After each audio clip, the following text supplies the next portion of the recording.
बारिश के बाद जब सूरज झांकता है और आसमान में वो 7 रंगों वाला खूबसूरत सा आर्क नजर आता है, उसे देखकर किसको अच्छा नहीं लगता है ना।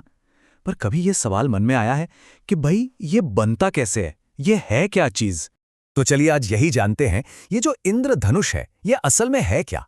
क्या ये सच में कोई चीज है जो आसमान में टंगी हुई है? तो इसका जवाब बड़ा मजेदार है। नहीं, इंद्रधनुष असल में कोई चीज है ही नहीं जिसे हम जाकर पकड़ सकें या छू सकें। ये तो बस एक कह सकते हैं कि एक ऑप्टिकल इल्यूजन है, मतलब नजरों का एक कमाल का धोखा जो रोशनी और पानी से बनता है। तो चलिए इस पहेली को एक एक करके सुलझाते हैं। सबसे पहला सुराग वो छिपा है सूरज की रोशनी के एक बहुत बड़े सीक्रेट में। हमें जो सूरज की रोशनी सफ़ेद या कहिए कि बिना किसी रंग की दिखती है ना, असल में वो ऐसी है नहीं। ये तो स्पेक्ट्रम के सारे दिखने वाले रंगों का एक मिक्सचर है, एक कॉकटेल समझिए। जी हाँ, इसी एक सफ़ेद सी दिखने वाली किरण के अंदर ये सारे के सारे रंग छिपे हुए हैं।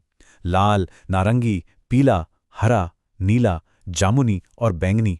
बस इंतज़ार है किसी चीज़ का जो इन्हें अलग अलग कर दे। और बस यहीं पर एंट्री होती है हमारे हीरो की, इस कहानी के सबसे जरूरी खिलाड़ी की, बारिश की एक नन्ही सी बूंद जो किसी प्रिज्म की तरह काम करती है। जरा सोचिए कितना कमाल का है ये। जैसे स्कूल में हमने देखा है कि एक कांच का प्रिज्म रोशनी को मोड़कर उसके 7 रंगों में तोड़ देता है। बिल्कुल बिल्कुल वही काम हवा में तैरती पानी की हर एक गोल बूंद कर रही होती है। ये कुदरत का अपना पर्सनल प्रिज्म है। तो अब देखते हैं असली खेल कि आखिर होता क्या है जब रोशनी की एक किरण पानी की उस छोटी सी बूंद के अंदर जाती है और कैसे वो अपने 7 अलग अलग रंगों में टूट जाती है। ये पूरा प्रोसेस ना बस इन 3 आसान स्टेप्स में हो जाता है। स्टेप 1, रोशनी बूंद के अंदर जाती है। स्टेप 2, अंदर जाते ही ये थोड़ी सी मुड़ती है जिसे रिफ्रैक्शन कहते हैं, और फिर बूंद के पिछले हिस्से से टकराकर मतलब रिफ्लेक्ट होकर वापस आती है। और फिर आता है स्टेप 3, जैसे ही ये किरण बूंद से बाहर निकलती है ये एक बार फिर से मुड़ती है और बस इसी पल ये अपने सारे रंगों में बिखर जाती है। साइंस की भाषा में रोशनी के इसी तरह रंगों में बट जाने को डिस्पर्जन कहते हैं।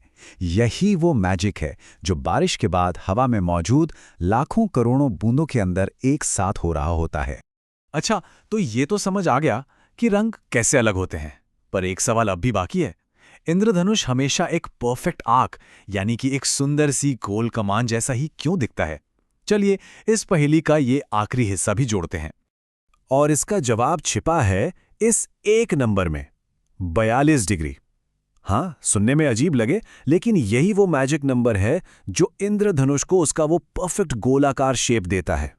देखिए, होता ये है कि जो लाल रंग की रोशनी है ना, वो अनगिनत बूंदों से एक बहुत ही खास एंगल पर बाहर निकलती है।